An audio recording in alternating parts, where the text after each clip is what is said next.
Wah, dulu nggak bisa dicak mungkin kalau orang sini ngomong gitu ya. Yang tadinya penuh dengan sampah, mungkin juga banyak binatang buas juga kalau musim hujan gitu kan. Ya, contohnya ular dan kalajengking. Kalau sekarang mungkin lebih baik lah.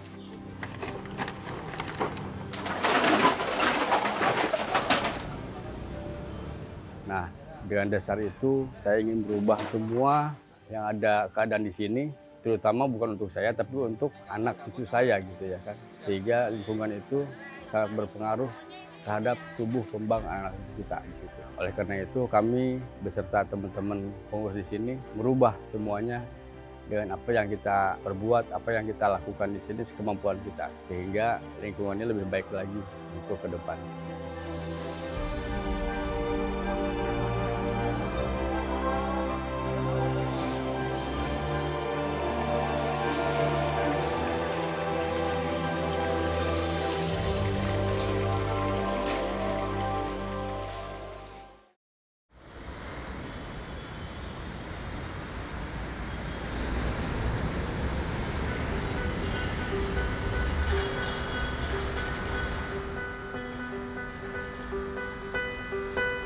Jakarta masih menjadi magnet bagi para pengadu nasib. Hiruk-pikuk kehidupan dan kemacetan adalah gambaran ibu kota ini. Dengan kepadatan pemukiman dan kesibukan yang begitu padat, ruang-ruang hijau tentu memiliki peran penting bagi warga untuk sejenak keluar dari segala kesemrawutan kota. Di wilayah Koja, Jakarta Utara, terdapat sebuah kampung yang diberi nama Gang Hijau Cemara. Tempat itu merupakan salah satu lokasi yang mengalami banyak perubahan, dari kampung kumuh menjadi kampung asri nan hijau.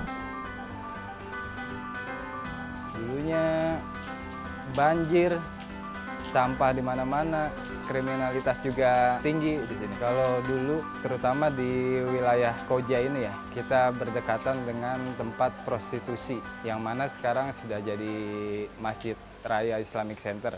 Ya dulu memang masyarakatnya lebih acuh, lebih nggak peduli gitu kan. Apalagi diisi dengan orang-orang yang mungkin berandal ya.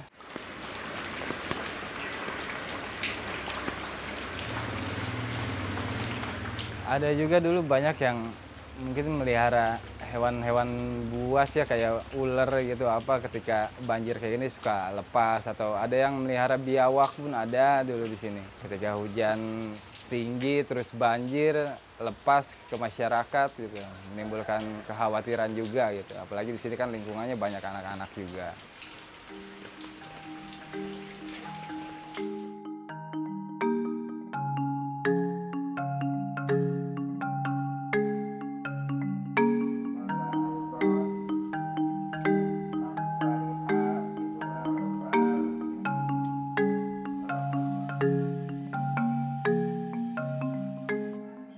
Kisah perubahan kampung kumuh menjadi asri tak lepas dari sosok Dani Arwanto. Pria berusia 49 tahun itu merupakan Ketua RT 07 RW 01 Kelurahan Tugu Utara, Koja, Jakarta Utara. Ia juga sekaligus seorang pegiat lingkungan. Pada awal merantau ke Jakarta pada tahun 1999,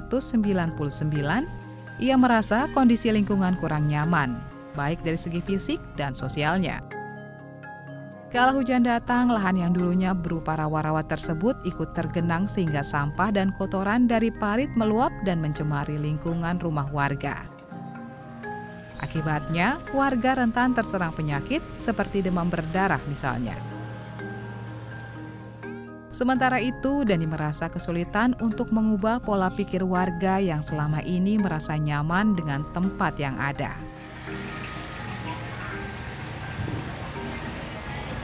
Saya jadi ketua itu bukan hanya sekedar tanda tangan, tapi ingin memulai dengan hal-hal yang memang menuliskan sejarah, yang ceritanya yang dikala kita sudah menjabat lagi ada sesuatu yang cerita yang baik lah, seperti itu. Terutama buat menularkan hal-hal yang bisa diikutin sama anak cucu kita ke depannya. Dan alhamdulillah sampai saat ini niat itu ternyata disetujui dan diikutin oleh semua RT-RT yang di wilayah kita, di wilayah kami di sini. Sekaligus didukung oleh Ketua RW 01 saat ini.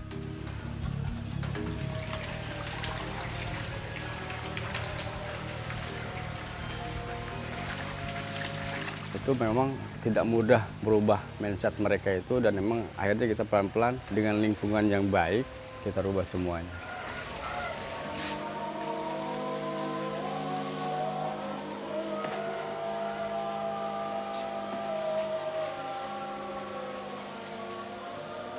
Saya pernah diteror juga terkait sama lahan-lahan yang memang dulu dikuasai sama premanisme. Maklum di Jakarta itu kan sejengkal pun lahan itu sangat berharga di situ. Nah, kami sebagai pengurus wilayah, keinginan kami dari dulu yang tadinya lahan-lahan ini dipergunakan oleh orang-orang yang hanya memikirkan tanda kutip uang pribadi, dan kami ingin semua lahan-lahan itu kita pergunakan untuk kegiatan sosial yang bermanfaat untuk kita semua, sehingga bisa merubah mindset warga yang ada di tempat kami ini.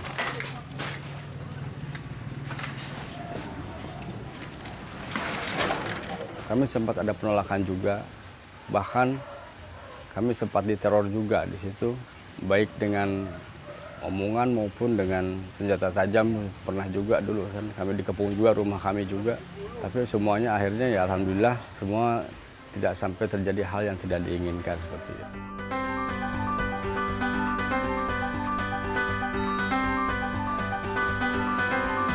Sampai saat ini mereka ikut andil juga dalam program yang kami lakukan, karena memang program-program yang kami lakukan sangat bermanfaat untuk mereka juga dan dirasakan manfaat seperti itu.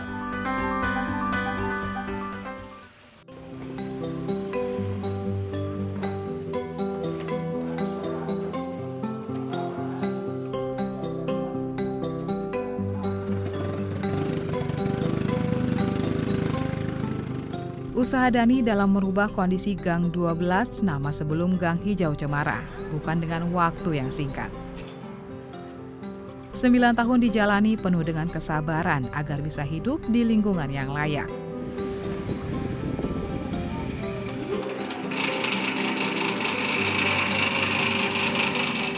Dani tak sendirian, ia dibantu oleh masyarakat, khususnya para pemuda Karang Taruna yang menginginkan perubahan. Dan di wilayah kelurahan. Salah satu hal yang pertama diupayakan adalah melakukan gerakan penghijauan kampung. Setiap got diuruk, rumah-rumah mulai ditanami berbagai macam tanaman, yang kemudian dilaporkan oleh Dani secara rutin sehingga aktivitas itu didukung oleh masyarakat dan pemerintah setempat. Dia udah bikin itunya, potnya sepanjang 100 meter. Kami sudah mengkonsep. Waktu jadi ketua RT, saya sudah ada pemetaan wilayah. Dari hulu sampai ujung sana itu kami sudah ada pemetaan, mengkonsep gambar-gambar letak di mana-mana yang harus kita lakukan di sini. Tapi semua berjalan dengan baik. Sejarah tuh, ini kan padat banget. Konsepnya keren nih sebenarnya Pak. Anggur kan selalu berbuah terus nih kalau di Padani nih. Kalau di yang lain kan nunggu berapa bulan, kalau ini kan ada. Pupuknya sampah semua. Dari alam kembali ke alam, ya. Jadi kita ngerawat tanah, bukan ngerawat pohon. Awalnya penghijauan. Kita lakukan penghijauan dengan tanaman apa aja nih kita tanam, yang penting hijau. Tahun 2017 mulailah dari pemerintah masuk ke sini dengan Sudin KPKP, mengarahkan dengan penghijauan itu dengan berbagai macam, memberikan sarana dan prasarana untuk pertanian, baik hidroponik maupun konvensional, bibit, lalu pot-pot yang mereka dikasih ke kita, sehingga program-program yang di tempat kita itu semakin terarah kepada hasil yang ditujukan kepada kami. Lalu dari perikanan juga sama ikut andil juga di sini. Lalu tahun 2018 juga dari lingkungan hidup masuk ke sini juga, membantu kami juga di sini. Tahun 2022 akhir datang dari lubrikan untuk memberikan support juga, dan semua terjalin. Sehingga apa yang kita lakukan mudah sekali di situ.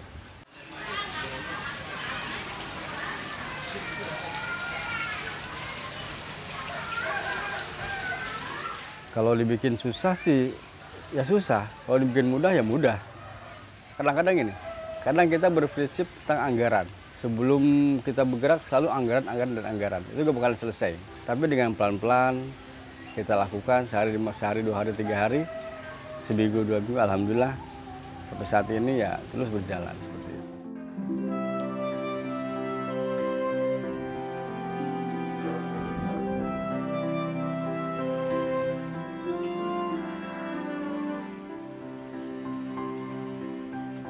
Seiring berjalannya waktu, usaha menghijaukan kampungnya yang kumuh itu mulai berkembang.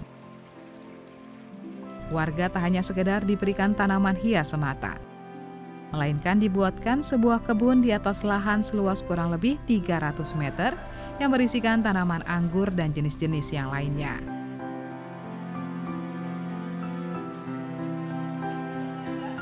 Lahan yang awalnya dijadikan tempat pembuangan sampah oleh masyarakat, kini disulap menjadi lahan produktif yang tak hanya difungsikan sebagai kebun, namun juga menjadi sebuah sekolah dan arena bermain bagi anak-anak.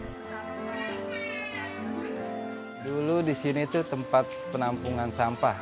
Awalnya rawa, tanah yang nggak terurus, jadi masyarakat juga menganggapnya mungkin ya lahan kosong kita bisa buang sampah aja gitu, enak di sini tanpa kita harus keluar rumah, jalan selangkah 2 langkah buang sampah selesai gitu.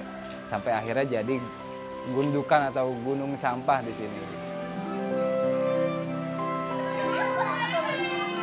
Di awalnya kita mikir untuk kita olah di sini kita pasti harus butuh uang atau materi gitu kan. Ya, jadi anak-anak muda di sini dibantu sama PPSU juga, kita pilah sampah yang bisa dijual, pilah secara bersama-sama gitu. Nah, setelah kita pilah, kita jual ke pengepul sampah, itu bisa jadi uang untuk kita berkegiatan. Entah itu untuk beli kopi atau beli bambu dan paku yang lainnya gitu. Seperti itulah. Akhirnya kita juga punya kas untuk bisa beli tanah atau beli urugan gitu kan. Kita uruk pelan-pelan yang tadinya masih tanah goyang mungkin di sini sampai bisa padat.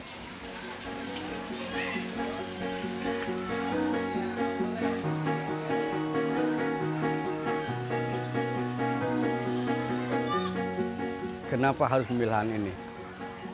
Karena lahan inilah satu-satunya kita yang buat kita tempatnya bermain anak-anak, tempat kita membuat satu program karena kami keterbatasan lahan ya, keterbatasan ruang juga untuk aktivitas warga di sini. Jujur, kami hanya mengandalkan lahan inilah, meskipun dulunya itu lahan ini tidak mungkin jadi seperti ini. Karena tempat ini memang awalnya itu tempat buang sampah, orang-orang tua ngangon bebek waktu itu. Sehingga memang dulu itu kalau dia musim hujan itu kotoran bebek itu kotorannya itu bisa kemana-mana. Dan kalaupun dipacul juga kalau kita digali untuk tanaman itu gak ada tanah Pak. Yang ada hanya sampah dan kulit kerang yang ada. Itulah disitulah kami tetap berusaha untuk membuat satu program pertanian atau penghijauan di tempat kita di sini.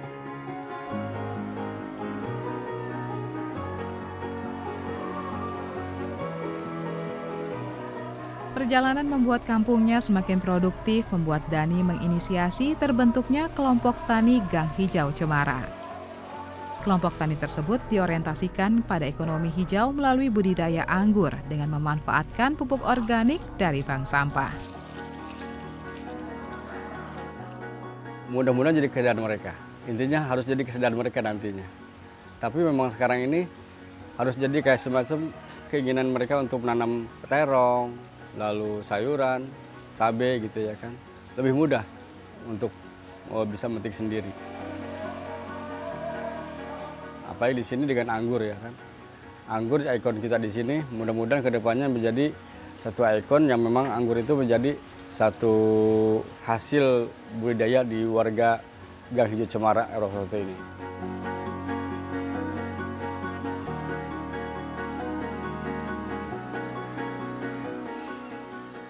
Sejak tahun 2020 ya, tahun 2020 kita sudah menanam anggur di sini. Karena dulu awalnya kan kita bisa dengan pare, dengan labu, lalu kita berakhir dengan anggur. Karena memang punya daya tarik yang luar biasa anggur itu, dan memang tidak mudah untuk dikembangkan juga. Karena visi misi kita dengan anggur sampah habis. Karena anggur ini yang kita tanam di sini semuanya dengan proses organik, tidak pakai pupuk kimia. Semua organik, dari alam kembali ke alam. Seperti itu.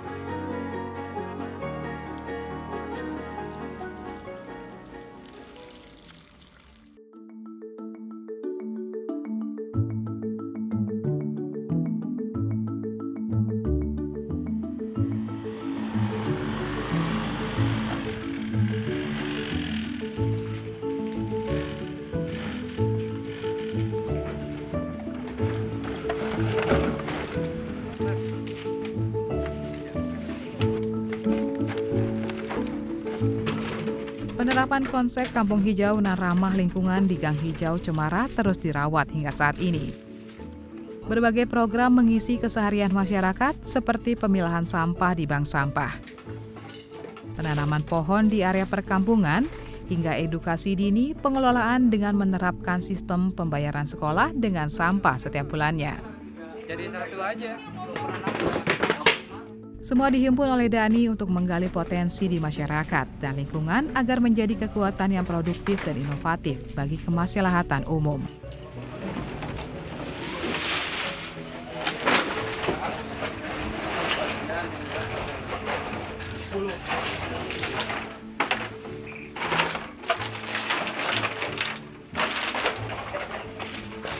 Nah, sebelum ke bank sampah di Gang Hijau Cemara ini ada beberapa program yang kami kelola, dari mulai pertanian, perikanan, pengolahan sampah organik dengan maggot, lalu ada hidroponik, lalu ada bank sampah, lalu ada juga dari pendidikan juga ada PAUD, Greens PAUD Cemara, dari kesehatan ada Posbindu, kesehatan warga ada Posbindu juga di sini.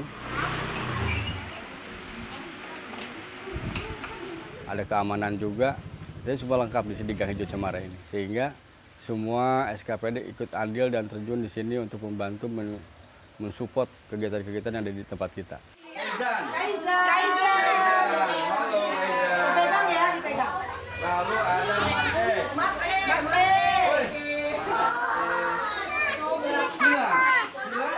PAUD ini sudah hampir 5 tahun berjalan dan semuanya gratis dan hanya dikenakan 2 kilo sampah per bulan. Itu pun menjadi motor ya, penggerak aja sih, pancingan ya untuk mereka, kepedulian daripada wali murid untuk peduli kepada lingkungan seperti itu.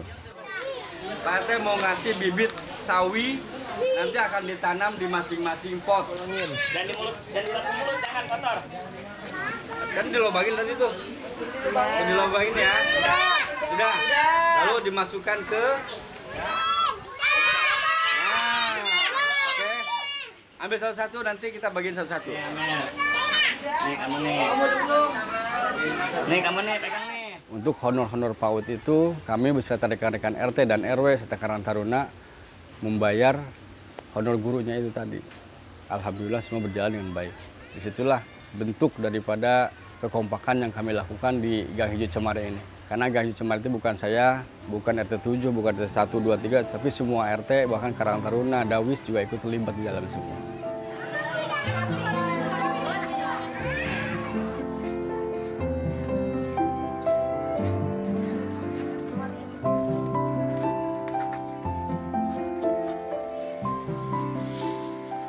Berkat usahanya membangun ekosistem masyarakat dan mengubah perkampungan kumuh menjadi hunian nyaman penuh dengan berbagai tumbuhan. Pada akhirnya, Dani mendapatkan sebuah apresiasi dari Kementerian Lingkungan Hidup dan Kehutanan Republik Indonesia, berupa penghargaan Kalpataru sebagai perintis lingkungan pada tahun 2023 lalu.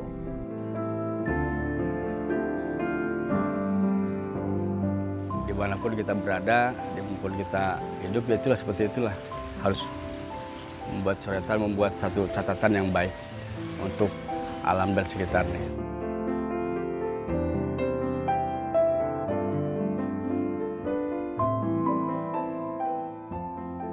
Sangat jauh sekali, Mas. Jauh sekali, jauh dari pengharapan saya seperti itu. Bahkan itu lupa. Saya lupa ketika saya diajukan sebagai penerima penghargaan Kalpataru gitu ya kan. Waktu itu setelah hari H-nya semua mengucapin selamat. Waktu itu saya pas ada kegiatan mau ke Padang waktu itu. Mau berangkat, kita udah beli sama tim dari sini juga dari DKI. Kebetulan dari kontingen DKI juga kita berangkat, mewakili DKI lah ya kan. Pas hari itu mau ke bandara, diumumkanlah di situ di handphone bahwa kita selamat mendapat Kalpataru. Kalau itu saya udah lupa, nggak mungkin lah karena mau banyak orang-orang hebat di sana. Banyak orang-orang hebat di sana harus disamaratakan dengan 10 penganugerah seluruh Indonesia, itu luar biasa lah. Itu merupakan kita nggak tahu juga tuh rahasia Allah di situ. Jangan disabut begini ya. Ya. Nanti kalau disabut akan terputus. Jadi harus dibalik. Ngecat sedikit. Ya. Baru ditanamin di sini. Ini jaraknya memang harus sama nih. Terong ketemu terong, cabai ketemu cabai, mangkokan ketemu mangkokan juga. Biar nanti ke depannya bagus.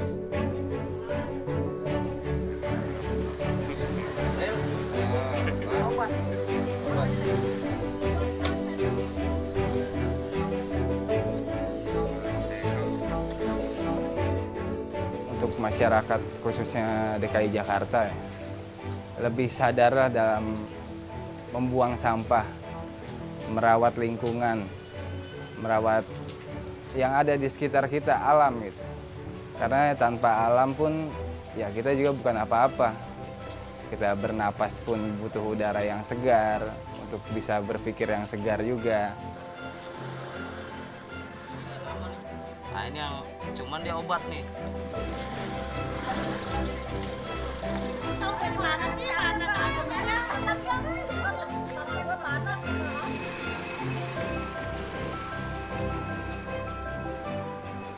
Karena orang itu tidak mudah untuk menumbuhkan rasa kepedulian tadi, sehingga memang seharusnya lah warga masyarakat itu memang harus benar-benar ikut andil dalam menjaga lingkungan, menggali potensi terutama yang ada di wilayah masing-masing untuk kedepannya tadi.